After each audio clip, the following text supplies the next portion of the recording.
na cane cane muhagarare kuvyo mwamaze gushira mu ngiro abatavyumva nivyo bibaza badatahura neza nakaje ko kubatahuza hama ibibazo bigabanuke kuko uvuze obeyere umunyamitahe wese arafise ikibazo ngaha ndabesha burya rimwe si vyiza gufyinisha la gentillesse yo mushefu urabona ko yugurukira abantu bose akabakira sinotanga uburorero ngaha hari abantu twahaye amatongo umuntu duha 50 hectares akemera ko azokora ibintu vyo kubaka umwaka ugahera kandi mwese muza muvuga ngo ikibazo cy'amafaranga si kibazo ndayafise ari ngaho tukabaha impapuro muga tukarindira ikintu mukora tukakibura yavuze ibintu ngo abarundi baje bashobora no kubatora kuri aeroport yavuze abanyamahanga cyane cyane ndazi ko abarundi turazi kwikika mukiza tukita abanyamahanga mu congereza cinshi kuri aeroport kugira ya amatelefone nzane umuryango ko baraga kuri 50 nkayasorera rimwe mwebwe hari ivyo mwategekanyije muzomenya ingene mu birobanura ivyo bintu mucanke biraba abanyamahanga gusa umurundi ivyo vyiza ntibimushikira muce mugira ko munatubwira ingene mu bigenza rero iyo tubikoze de façon digitale niki izo musha zizokoroha hanyuma nkabiye ko ravuga vyimusha vyo kwa muganga ndarukwimye nabati genda kuri site urabe none ko ukeneye centre de santé tuvuge nko mu Kanyosha ugurura urabe ama centre de santé kuri ari en ligne gusurabe kuko murabizi yuko bikurikiza amategeko le nombre de médecins par habitant le nombre d'hôpitaux par habitant urabe abanyagihugu basanzwe bari ngaho mugihe wagiye kukabisanga kukabona yuko hantu hari 500 hari ibitaro bitatu ko tuzi yuko 2000 omo bategeza ku hospital imwe nibikeneye yuko hazi yindi nibavuze ko bakwimye genda mu Cankuzo mu Gisuru canke hehe habuze ibitaro kuko icyo wifuza nuko abene gihugu bamererwa neza cyane ivyo rero wabibonye neza bati aha na kimwe bamoye ko natanze amafaranga muri kuba iki mugari abandi bantu bashaka yuko bakoresha inguvu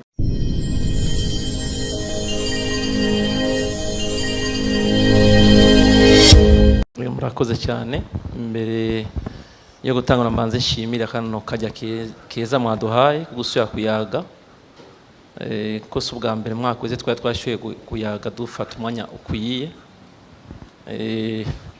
mudogirize volume bamwumve bose murakoze nkuko twabivuganye umwaka uheze ni kuza turagaruka duhura turabaho twari twigiye isemo naho president wa diaspora ejo yagerageje kurondera ama excuse nibaza yuko tutobona turondera ama excuse ego mnashaka gushima kubashuye kuza no mwaka kandi sinifuza ko kino gikorwa cyoba gusara ama rassemblement ya misi yose nukuri nambara amanama tugira misi yose ifukuza turaraba ati ya mbere twarayikoze twashitse kuki ubu naho twashitse kuki kubutegezwa kuva mu bintu by'amajambo ibintu by'amayagwa tubivemo tegezwa kujya mu bikogwa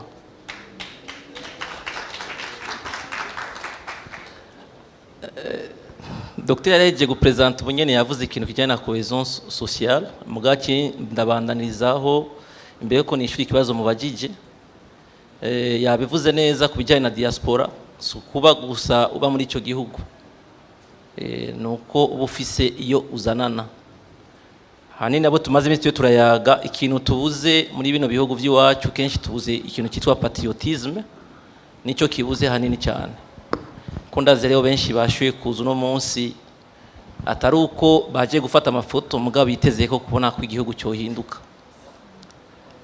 nashaka gutangurira ku kintu kijanye na patriotisme économique nico nshaka kuvuga kugira twumvikane tuvuge ururimi rumwe ko tuvuga diaspora tout simplement ndakivuga mu gifaransa mbwa ndazavuga ndakivuge mu kirundi nuko umwanditsi yitwa Dirkem yanditse avuga ati le patriotisme économique apparaît comme un élément constitutif du patriotisme kuko arashobora ko patriotisme yindi mbwa atari économique mugabo jewe ndababonamo amafaranga turi ivyo kubeshanya iyo mbonye mu diaspora yaje nkankeneye dukeneye amafaranga ejo mwana musinge son excellence yabivuze neza ati mwese ayo mwazanya ari hehe ko dufise ama reserve make madovize ari hehe ayo mafaranga donc nicyo bituma ashaka ku kintu cya patriotisme économique avuga yuko c'est un ensemble d'idées et de sentiments qui attachent un individu à un état déterminé sizi ko icyo kintu mu cyumva kumva hano witirirwa abaza akamaro kavyo nibajya abanyamerika babirabure bagiyeyo. Hari umwe nigeze kubaza namubaza ni uri umunyafrika uri umunyamerika, cyambona arahinduye isura ati kubera ikumba gigiko kumva adafise aho yitirirwa yavuye n'ikibazo. Mugabo no munsi mwe murafise icyo mwitirirwa ni igihugu cy'u Burundi, kandi nta numwe muri twebwe yatoye kuba umurundi, twavyisanzemo twese no kuvyikuramo rero biragoye. Naho oshika hariya bakaguha nationalité 10 ugu muri umurundi, aho muramuvyumva ngo afise double nationalité ngo c'est un américain d'origine burundaise, nika kuvako uko bigenda kose. Rero iyo patriotisme économique ndavuga rero tegezwa kwa dufise ikiduhuza nuko turabarundi n'ivyumviro imico icyo twifuza gushikako. Arabandanya avuga yuko le patriotisme économique sindiko ndabigisha muramba barira mugamba mashaka yuko dushiraho base imbere ko tubandanya. Aravuga c'est le sentiment partagé par tout ou partie d'acteurs d'un pays tels que les administrations centrales, ngaha ndavuga ni muri leta turafite icyo duhurirako, les collectivités territoriales, les consommateurs ou les entreprises, d'appartenir à un système économique ou social dont il convient d'assurer la pérennité. Ikintu kirakomeye cyane, twese turi ngaha tutegerezwa kuraba yuko igihugu cy'uburundi kitazigimangana.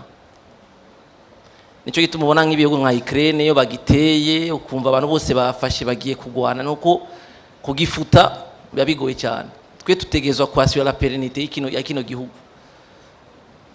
Bimera neza bimera nabi tegerezwa kwasura la pérennité y'ikino gihugu. Rero siyo mpamvu yo kugita muri no munsi service ibibazo ngo tuce tugita tugende, kubera iki byashitse twegeriho turi uno munsi, kuko nta kintu na kimwe gishika atampamvu kiba gifise. Namba byarabaye ariho turi tutegerezwa kubitorera inyishu. Diaspora irafise mu ruhara muri ivyo bintu tuko turakora uno munsi.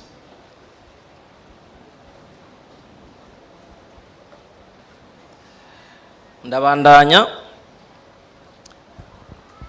canishura kuri cya kibazo kuko uri vision tutarumvikana kuri ivyo bintu byava bitugora cyane kugira twumve vision, kuko vision menga ni ikintu kiri ngaho quelque part kiricaye, hari abandi bazoza kugishira mu ngiro. Oya abanamba ni mwebwe mwaje no munsi dukeneye ko mugishira mu ngiro, ngiye gusa ndi igikoresho cyo kuvuga.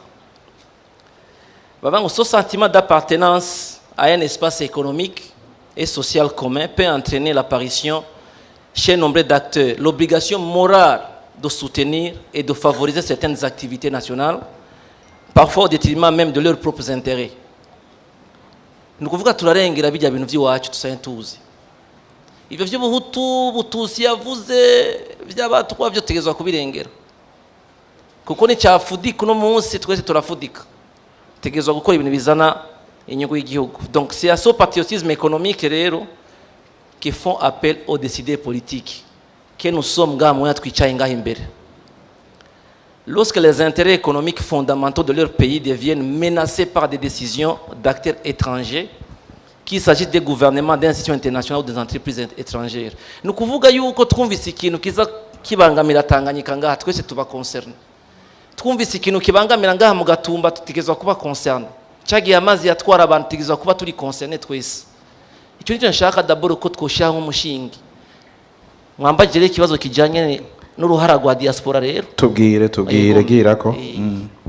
Navuze yuko vision ifise amapiriye atanu, kandi mwarayabonye mwaka wese tuko turayiga, imwe yose yinjirana n'iyindi. Hariyo piriye ya gatanu yitwa partenariat affectueux. Twavuze neza yuko ubu tudakeneye amajambo, ubu turafise ibimenyetso mfatiro turabira ko yuko diaspora ifise icyo yaterereye. Ni nka kujya ufise umugambi, iyo ufise umugambi uricara ukaraba ibikenewe, bizokogwa n'abande, bizokogwa ikihe, izihe nambamye dufise twokura mu nzira. Kimwe rero mu nambamye dufise uno munsi turakeneye uburyo kugira dushire ya migambi y'iterambere mu ngiro. Kuri pilier rero ya gatanu yitwa partenariat affectueux ifise ibimenyetso mfatiro bine. Icyambere no kuraba icyo bita les investissements directs étrangers, imitahe y'abasanzwe apana gusa ngo abanyamahanga, oya abasanzwe baba hanze muga bazanye amafaranga yabo kuyakoresha muri kino gihugu cy'u Burundi. Ikindi kimenyetso fatiro cya kabiri ni ikihe? na ya ma projet turiko turakorera mu buryo bwa partenariat public privé. Ejo barabivuze neza, leta nta mafaranga yoronka gushira mu bintu byose. Murabizi yuko le secteur privé mu bindi bihugu ari iteza imbere igihugu. Nico gituma nibaza ko na debari ngaha kugira tworohereza abantu. Nyene cyo bene kunda kubivuga, leta ne fait pas, leta fait faire. Ababa muri Amerika barabizi, aba Texas yuko ama autorité yose araba privé. Ivyo murabizi si ibintu byo kuvuga ngo muriko turarondeza kure. Turazi yuko ibitaro bikomakomeye muri za Amerika ari by'aba privé. Aho rero icyo cya partenariat public privé twebwe nka leta nikiye twazanya kugira tuborohereza.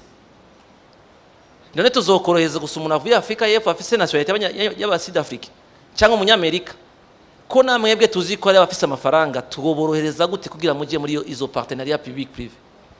Ikindi kimenyetso mfatiro cya gatatu, les projets ziri financés par les transferts des migrants. Umwaka weze turiko turaganira kuri ibi bintu, murabizi yuko amafaranga azanwa n'abantu n'abasanzwe mu bindi bihugu, mugabo mu bihugu by'abazana kugira bateze imbere menshi cyane arasumba amafaranga turonka nka aide au développement. Ubu rero byagiye no gukomera n'ibibazo byabaye muri Amerika, aho umuntu wese yirabiriwe gusa. Murazi ibintu byinshi vyugawe, ama projet yari financé par USAID, murazi yuga kunangana. Murabona ko no munsi Nations Unies yari dépend beaucoup plus des États-Unis. Twebwe rero nk'aba diaspora turiko turungika ngahe kugira dushiye gufinansa ama projet rero. Uruhara rero nangere kuri diaspora tubaha ikibaza gikomeye. Neje mwaravyumvise ko nyene cyubahiro agiye gushiraho ibiro bijejwe gukurikirana ibibazo by'iwanyu. Mugana shaka nango umucyo ngaha ni yafuse direction ya diaspora. Oya komeye n'ivyo twumvise twebwe nayo yafuse. Nashaka nabitanga ku mucyo kuko cyashobora kuba interpretation itameze neza. Tuzofashanya na direction yari sanzwe hari kugira dushoye gukorana, kuko bo bari au niveau sectoriel, nibo bashira mu ngiro, twe turi au niveau stratégique. Ni bibazo byagiye biratera ingorane hanini, dushobora gufasha abo dusanze dukorana barabizi. Icyo nashaka ndakivuge neza rero, bisigura rero yuko yiteze ko diaspora uruhara runini cyane nk'abasanzwe boterera mu nshigwa mu ngiro uno mugambi twagize. Ivyo rero tuzobikora gute? Ubu twabonye neza yuko amafaranga dukura hanze yagabanutse. Twabonye yuko amahera dushobora gutuza muri obere nyine adashobora gukwira. Twabonye ko les investissements directs étrangers zitashobora kuza ari nyinshi cyane, kuko ubwiye wese akubwira ngo hariyo risque pays. Acha kubwira ngo amadolari, mugato kibagira ko amadolari azanana mu byo twakoze. Ni gute rero diaspora yokora? Diaspora turayorohereza kuronka ibyankenegwa. Uri mu by'uburimyi uronka aho urima. Muga turimi ibiki? Turimi biza kutuzana amafaranga mva makungu. Dufashanye gute mu byo ubuvuzi? Murabizi yuko uravye amafaranga dutwara mu Bushinwa, dutwara mu Buhindi mu kuvuza abantu atagira uko angana.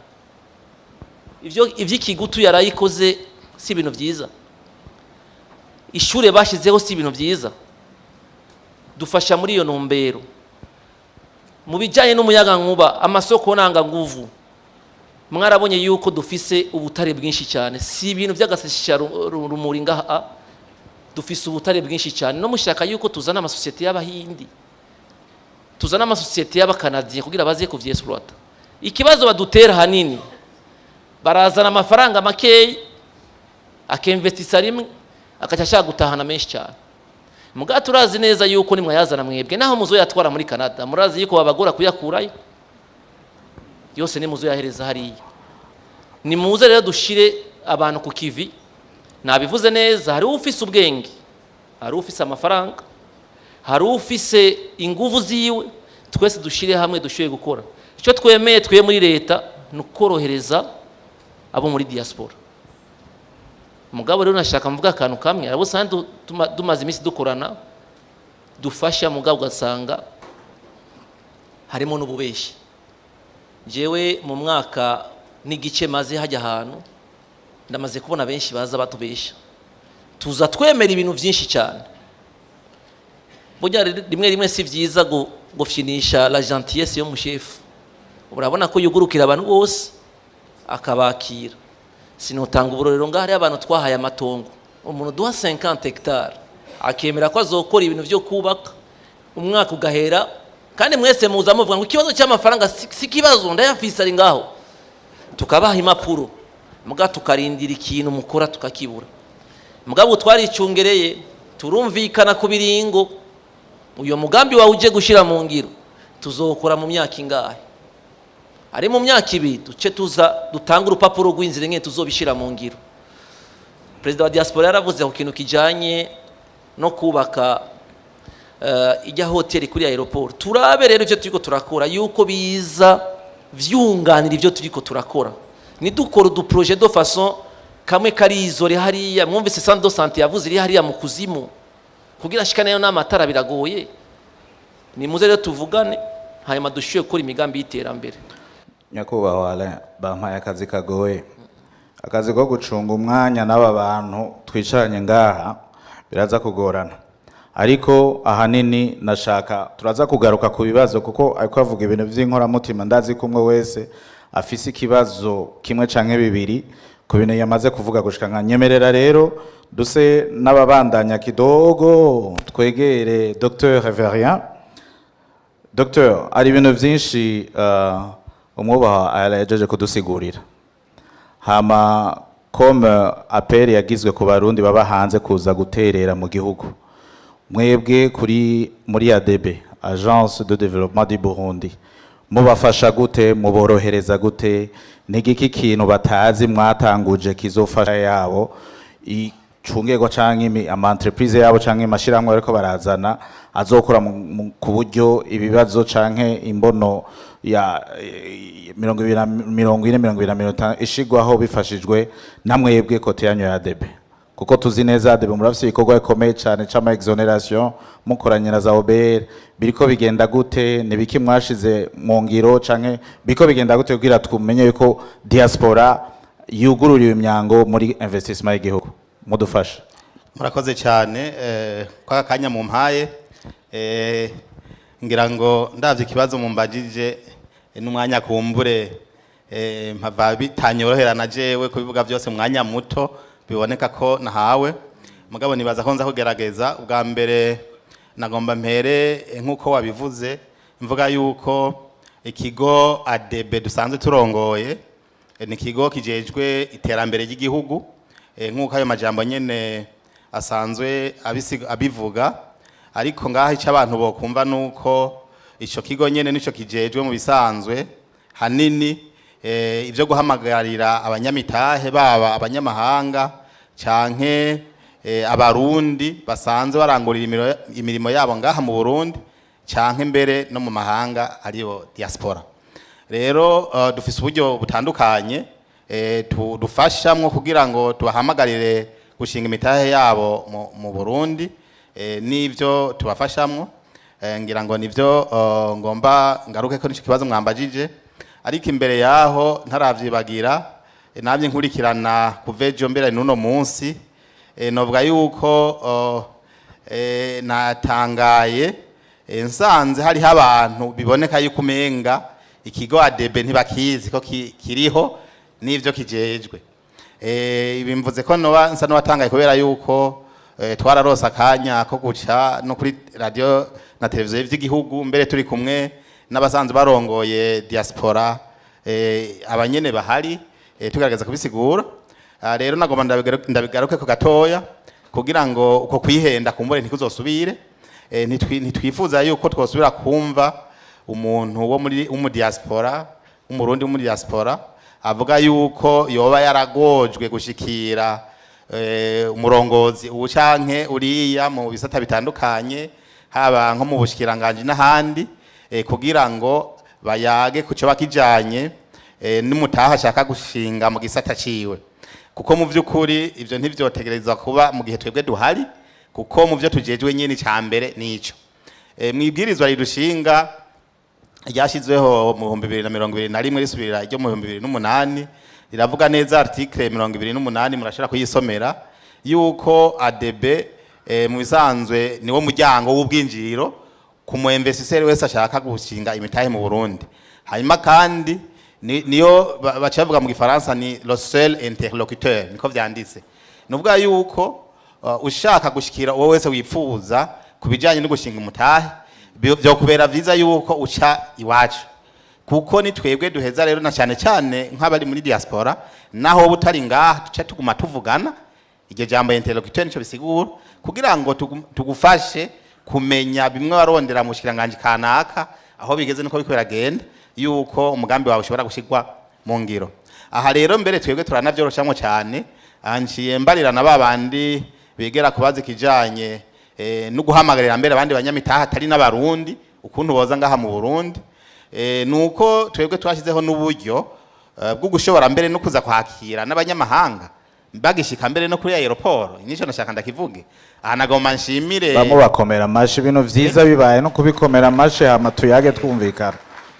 nagoma nshishemwe nshimire usanze arongoye irya aeroport kubera yuko babitwemereye dufise abakozi bafise amabaje bashobora no kwinjira hari ahantu abandi badashika kuba ari kugira ngo umunyamitahe ari wiwacu mu Burundi ari muri diaspora canke hari ababa badaheruka ino bataba bazi iyo ibisati binahari biba biherereye canke umunyamahanga nyene kuba ari kugira ngo acuruka indege bishoboke yuko tumwakira tumushikane kuri hotel canke tumaze ni wacu ari gucreate societe bikenewe canke tumushikane no mundi bushikiranganje no mundi bisata aho yoba afise cyasaba hose ariko washize ama telefone menshi mu isakoshi nayo nyene muca musora mutwara idaciye muri OBE rega oya nico kuko bivuze gutyo ariko uraca yibaza ngo ibintu vyinshi ngo mbavyuguruke bazana ibintu OBE araza kubitubwira neza ni musongore yego oya ivyo tubikora twisunza amategeko nico gituma haba ariho nyene abajejwe ibisata bitandukanye aha rero no kuvuga ngo OBE nawe nabo barakora ivyi wabo rero ico no kongera ko nuko hariho vyinshi rero bimaze gukogwa aha ndaza abatari bake barabizi novuga nk'uwaje akatwitura yabimenye kare ku buryo hariho n'ivya vyamugoye raje gushinga umutahe mu bintu bijanye no gukora ama etiquette ndibuka yarafise n'ikibanza cyahakorera mugabo baramubarira yuko hatabereye twebwe twaramufashije ku buryo aronka n'irindi tonga handi hanakorera nibaza nuko namubonye kare ngaha nibaza ko yo vyemanga arabizi usanze twara diaspora we nyine ubwiwe arazi ko ariho projet ariko arashinga tiko turafashanya kugira ngo bigende neza hariho nuwo rufyiri arabizi ko ariho waje turavugana eka nabandi batandukanye ngaha barazi yuko tiko turafasha kugira ngo umuntu aje gushinga umugambi ntagire ikintu na kimwe gishobora kumugora ngo avuge ngo yananijwe na hariya si kubusa rero nari buvuze n'ubuheruka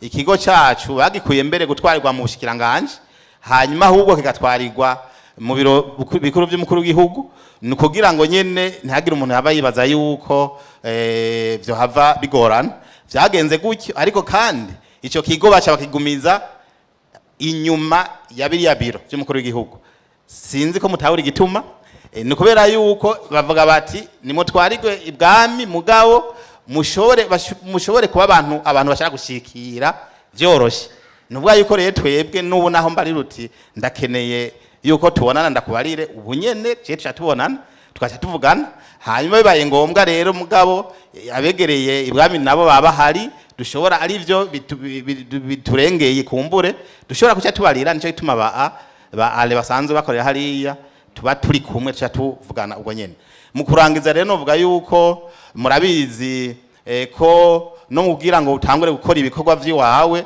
waje gushinga imitahe novuga nishira hamwe canke isosiyete uyugururira muri ADB nukuvuga yuko registre de commerce numero d'identification fiscale vyose ubironkera iwacu kandi ivyo ntibisaba kurinda kuza n'amafizike mangu hashike naho uri mu mahanga urashobora kugurura iryo shiramwe ryawe ukashobora gucutangura gukora kandi mu mwanya muto mu mwanya umunsi umwe iminsi ibiri ivyo byose birashoboka rero mu kurangiza kubijanye n'ivyo twimirije tubitezeko impambe de la diaspora twabwira yuko naco bari wakibajije turategekanya turiko turashiraho ikijanye na guichet unique y'aba investisseurs n'aba exportateurs ku buryo najyandi ma service canke ama autorisation abantu baronderera mu bisata bitandukanye vyokunda yuko aronkwa umuntu aciye ahantu hamwe akadepoza hamwe hanyuma akarindira yuko ababijeje bakora ivyo basabwa hanyuma bakaca muhereza inyishu. Icanyuma turiko turashiraho strategy ijanye na nation branding na communication marketing y'igihugu cy'u Burundi. Aha rero tuzokorana cyane n'aba diplomasi les ambassades les consulats cyane rero namwebwe muri diaspora kugira ngo dushobore kumenyekanisha ivyiza by'u Burundi none abanyamitahe babandanye kwisukira baza mu Burundi cyane rero tubifashijwemwo n'abarundi bari mu mahanga batahura Burundi uko bumeze kugira ngo bashobore kudufasha kumenyekanisha neza igihugu cyacu. Muri rusangi rero nico murakoze mu bisiguye neza. Reka nihute kwa Mutama Joel ambassadeur yavuze ibintu ngo abarundi baje bashobora no kubatora kuri aeroport. Yavuze abanyamahanga cyane ndazi ko abarundi turazi kwikika mukiza tukita abanyamahanga mu congereza cinshi kuri aeroport kugira ya amatelefone nzane umuryango ko baraga kuri 50 nkayasorera rimwe. Mwebwe hari ivyo mwategekanyije muzomenye ingene mu birobanura ivyo bintu mucanke biraba abanyamahanga gusa mu Burundi ivyo vyiza ntibimushikira muce mugira ko munatubwira ingene mu bigenza kuri aéroport kugira mufashe quelles sont les mesures incitatives de l'autorité de l'aviation civile du Burundi zanvisaje kugira mufashe abarundi ingene binjira n'ingene basohoka bitarenze kuba zuguru kuri aéroport ko ndazi bihabera biteye ubwoba dufashe. Murakoze cyane nanje kuntiza iyi mikro. Reka dushimire n'abariko baratwumviriza nibaza ko nabo nyene baza kugira uruhara rukomeye kugira ngo iyi deba yacu ishobore gushika ku ntumbero twifuza. Mugabo ako kantu muhereje ko mengo ntikaryoshe cyane nakabazo turazi ko dufashe kuri aeroport habera ibintu byiza cyane kandi nico gituma ningaho kugira ngo ndabibabwire. Hanyuma ukibazo ca mbere mwatanze nibaza yuko ntakishimangira ko cyane kuko turafise uwo muri OBR hariya cyane biraba araheza abitangire ku muco. Reka jewe nkumbure kubera n'umwanya nibaza kutokwira kugira ngo mvuge byose, reka ahubwo nje kuri ico kibazo nyene c'ivyo autorité de l'aviation civile itegekanya canke kirakora kugira ngo yankuraje aba membre ba diaspora kuza ku bwinshi muri iki gihugu cyacu Burundi. Rero uheje ku presenta wo muri ADB yavuze ibijanye nuko ari bake bazi ikigo ADB. Je nibaza yuko na autorité de l'aviation civile naho bayumva cyane atari benshi batahura by'ukuri icarico ivyikora nico ishobora kubamarira. Nikuvuga rero autorité de l'aviation civile mpereye kuri ico nyene cyo kwibamenyesha ni autorité compétente yasizweho n'itegeko ry'umukuru w'igihugu itegeko numero 1/13 yo mu kwezi kwa gatanu tariki 2 mu 2012. Iryo tegeko rero niryo rigenga ndumvuga ko ari ryo rigenga ACB ikorera kubiri muri iryo tegeko. Hanyuma muvyo ACB ikora canke ijejwe ni byinshi ntabyo nodondagurira ngaha ngo mare, ariko byose bituruna autour y'ibintu bikuru novuga bishika bine na bateguriye kugira ngo ndabice ku mayange. Ikintu ca mbere ACB ishira imbere cyane kurusha kandi nibaza yuko na diaspora igikeneye ko kitahari kidakozwe nta mumambre numwe wa diaspora yoza ngaha. Ni ikintu kijanye na sécurité de l'aviation civile, umutekano w'indege, umutekano w'ingenzi wa diaspora yo muje harya mu ndege, umutekano w'abakakorera, umutekano w'ama installation ahari n'ibindi. Ico kintu rero cy'umutekano kirakomeye cyane, nico imbere ya byose duherako kugira ngo indege muziramo ishobore kwaterisa canke kugwa hasi biyoroheye ata mutekano muke, gutyo nawe ukumva unezerewe ko wagize urugendo rurerure maze ugashika amahoro, byose bikagenda neza. Mu nyuma hariho n'ikindi twita sirete de l'aviation civile. Ico naco nyene kirakorana cyane na sécurité, mbere hariho n'ababikonfonda. Ico naco nyene marezema nuko usanga ibikorwa muri sirete usanga atari byose munezerererwa. Ni bimwe muri birya usanga bariko baraba checkinga, verification canke filtrage y'amabagaje yanyu ngo cisha muri scanner. Ni bimwe usanga bariko barababuza kuja mu bice ibicanke biriya vya aeroport, ugasanga namwe birababaje. Mugabo ivyo byose bikogwa kuneza iwanyu, kuneza y'umutekano w'iwanyu, kuneza y'umutekano w'igihugu. Ikindi gihambaye cyane ni kijanye na facilitation mu bijanye n'ivya aviation civile. Ni ikintu gihambaye cyane, ni kuvuga hagiye mushitse murakenera de service. Hariho abashika barushe cyane, usanga no gutambuka bibagora. Birakenewe rero yuko haba iyo facilitation maze ugashobora gufashwa. Hariho n'abashika bagira ibimuga, abo barakeneye gufashwa. Hariho n'abashika bafise ingorane zinizi utazi n'ingene uriha visa niyo yirihira. Ivyo byose rero birakenerwa yuko tuba turi harya kugira ngo tubafashe. Aho nagenda avuga ndabica ku mayange gusa, mugabo sinavuze remezire zifatwa. Izo tuzobarondera muzitubwire kugira tugerageze gucunguza umwanya umwete. Ico kintu muhereje ko cama mesure ngira benshi baraza kukibaza ko ibibazo ingene nza kubigenza. Je ibibazo vyanje ndiko ndabibaza ubu, mugabo bose bahejeje ni mwebwe muca mubaza ibibazo. Ndashaka yuko public namwe mu contribute mu kubaza ibibazo mu mwanya aba bubahwa bakiri ngaha. Nyakubahwa Leonidas, umutoza kori nta na hamwe bigeze bamukunda, ivyo ndayabwiye akiri kare. Ariko Yezu Kristo mubo yatoye 12 harimo umwe umutoza kori, sivyo? Abasoma Bibiliya ni mumfasha. Yitwa nde? Matayo? Oya yemwe Zakayo yari intumwa ya Yezu Kristo muri 12. Zakayo yarimo umwe muri abo 12 yari intumwa ya Yezu Kristo. Matayo bamusoma ntaco. Ariko rero hari ibintu byinshi abantu bose ngaho umwe nogenda ndamuha mikro arafise ico avuga ko be mwebwe muhagaze hajya kuri aeroport, sivyo? Mubona vyinshi. Umurundi nawe yatashe, mwibuke umuryango umwe ari bake ni 6, kandi atari shokora zonyene mumenyere, hariho n'utundi dukado baba bamenyere tuvuye hanze. Ariko none ko aka karyo kabonetse, dufashe rero mwebwe nka obera batoza kori dukunda twemera rimwe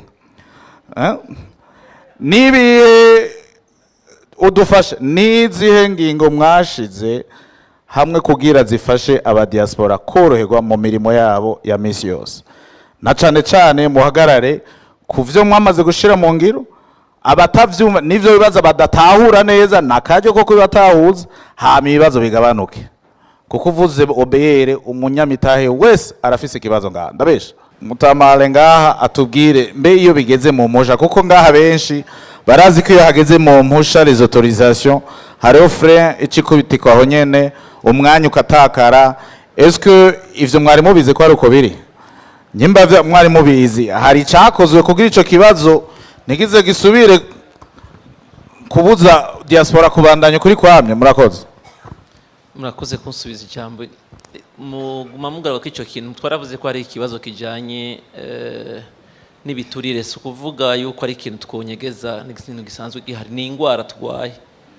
Nico gituma no mu nkingi zimbona kazoza ikintu utangwira ko arimo engagement y'ukuntu leta ikora, tutegezwa guhinduka, tegezwa kuba mo transparence mu byo dukora, kuko turafise ama antecedent negatif menshi yakahise twaciyemo. Ni igihugu cyabaye mu bihe bidasanzwe, aho wasanga intwaro zidakora neza, ugasanga umuntu wese akora ibintu kwa vyumvira. Icyo nashaka tucyumve kandi tuzogifashanya kugira bihinduke, twese duhinduye nge twahora dukora. Ndazi ko ariyo resistance au changement, mugani baza ko tuzogishika kushika ku cimusha rero. Ngurashobora gusanga ndatanga example ku mafarmasi. Murazi ko dufite amafarmasi arenga 3,000 mu Burundi. Mane mubizi ivyo. Ifarmasi zisumba boutique ugiye kuraba. Mugabo murazi ko ari amategeko abigenga yuko kizira kazirizwa yuko ifarmasi taba yegeranye n'indi. Avuze ngo ariyo nizigendera mu mifuko wari izo nizizwi. Rero nk'ubu ndibuka ngo ndavuga n'umushikiranganje kubijyanye n'imusha by'amafarmasi. Ko murazi ko hari igihe wategeza gutanga inoti ikwiye kugira uronke uruhushya rwa farmasi. Nk'ubu we acaza yifuza kugorora, mwarumvise itangazo yasoye ko nyinshi tegeza kugagwa. Sinzi ko mwabikurikiranye. Muganda azi ko benshi bazogwana kugira nizugagwa. Kuko ari amategeko tegeza gukurikizwa. Rero nitwo cadushira vyose mu giseke kimwe ngo ni kubera yanyankiye yashatse amafaranga, nitwanse yuko basaba amafaranga. Nuko twabonye ko muri kahise vyakozwe gutyo, dusanga dufite amafarmasi menshi arenga. N'umuganga aravuga ibintu by'amasante do sante. Urasi ko sante do sante tegeza kubifise ivyikwije. Urashika ahantu kiyumvira ngaha turi mu hoteli, turi muri restaurant. Mugango diaspora banyankiye ndazi umwe yigeze kutwitura twebwe atubwiye mu Cyarama. Muri diaspora murabura buje mugadukiye kuraba twe twenyene. Na incinerateur ihari ugasanga aho bakisha umuvyeyi n'abantu bose baba bahari. Hari amategeko amwe amategeza gukurikizwa. Ivyo vyimusha no kuri muri kahise turazi yuko cyabaye ikintu barondezamo amafaranga ubu. Mugabo ni ibintu tegezwa gusubiza ku murongo kugira imushitse kuboneka. Ikindi dukora uno munsi nanyicyo yakunda kubivuga minsi yose nuko usavye ikintu niba kiguye hakiri kare no kubimenyesha inzego. Kuko bavuga yuko le fait yo kutishura umuntu hakiri kare ni presumption ya corruption. Kugira turabe ko aza kwibwira zikundondera.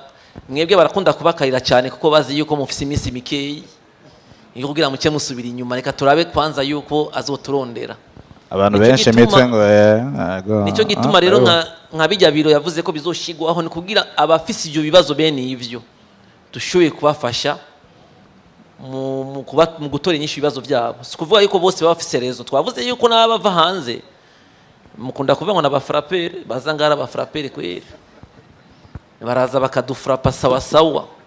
Rimwe tuba dufise ibikomere vya kahise ati bibarambeshe, none no kwemera 2-3 bakambesha. Rimwe turafata rero amabalize kugira turabe yuko twokingira. Mugabo muri rusangi afatiye kumbona kazoza nuko twifuza yuko l'administration iba ina administration iri professionnelle. Muzobibona hari impinduka zigiye kuba vuba, muzobibona ingene leta itegezwa gutunganywa. Nitwifuza urukurikirane rw'abantu hamusaba impapuro ku bantu 10. Nk'ubu tuvuye ko ukeneye gutanguza nk'ivyo kwimba butare, ugasanga urupapuro rondera muri environnement, ukajya muri OBPE, ukajya muri OBM, ugasanga utuntu twinshi ngo muri commune ho abazoba bakomeye nitwamuhaye ngo autorisation namba ari yiki. Ivyo byose tegezwa kubigabanya kugira abantu borohegwe, kuko plus ushiramwe abantu benshi. Yavuze ikintu cha digitalisation, namba nifuza urupapuro kujya mubona kuri pafe turonderaga passport naho bikiri mu akagorane gatoyi. Ibipapuro gwinzira ugasanga umuntu yasavye passport mugabo asanga ashikiriye amezi 6 yaheze. Ivyo byose nibitegezwa gukosorwa kuko umuntu yorohegwe. Izo musha musabira hanze ni gute amambasade yacu yokora kugira bimwe mu bisabire muri dans la décentralisation ariko rakugwa ni muri yo numbero. Ibi vya karata karangamuntu yarabivuze ejo vya etat civil, tuko turakorana no muri diaspora ngaha yarabivuze ejo kugira turanye two introduiza ID numerique ku buryo niyo wava mu cyanguzo bitakeneye yuko nza kuza nikoreye umuganda w'ipapuro umuntu wari muri PAF. Donc kimene kizodufasha muri ivyo bintu nuko tumenya yuko ibintu by'amadomande bikorwa electroniquement de façon digitale, hakaba arimo nibiringo. Twe tubiko turabikora mu ikawa, tuko tubikora ku bigori, tuko tubikora ku ifumbire kugira aho tuzo twicaye twe tumenya ati abene gihugu bashoye ikawa bangana gutya mugani barariho ni kubera iki batarariho. ivyo vy'imusha ni muri rusangi. Hama rero murabizi yuko iyo udakubise cyane cyane muri aya masosiyete y'iwacu usanga gushaka mu vy'amademokrasi byinshi cyane. Burya naho tuvuma gubesha abantu bari hanze ngo ni demokrasi. Muri Amerika babanje ku giti. Babanje ku giti kugira abantu bagororoke. Mu Bushinwa namba abantu bubaha barafise icyo bubaha ko bazi yuko ari byo kubaha. Rero nk'ibi vyugu vy'iwacu ugiza kukoze ni kubera tutava hamwe. Ni kubera tudasangiye ubwoko. Tutegezwa kubirengera mu byo dukora. Rero iyo tubikoze de façon digitale niki izo musha zizokoroha. Hanyuma nkabwiye ko ravuga vy'imusha byo kwa muganga. Ndarukwimye nabati genda kuri site urabe. None kukeneye centre de santé tuvuge nko mu Kanyosha. Ugurura urabe ama centre de santé kuri ali en ligne gusurabe. Kuko murabizi yuko bikurikiza amategeko. Le nombre de médecins par habitant. Le nombre d'hôpitaux par habitant. Urabe abanyagihugu basanzwe bari ngaho. Mu gihe wagiye kukabisanga kukabona yuko hantu hari ibihumbi 5 hari ibitaro bitatu ko tuzi yuko 2000 bategeza kuri hopitali imwe nibikeneye yuko hazi yindi nibavuze ko bakwimye genda mu Cyanguzo mu Gisuru canke hehe habuze ibitaro kuko icyo wifuza nuko abene gihugu bamererwa neza cyane.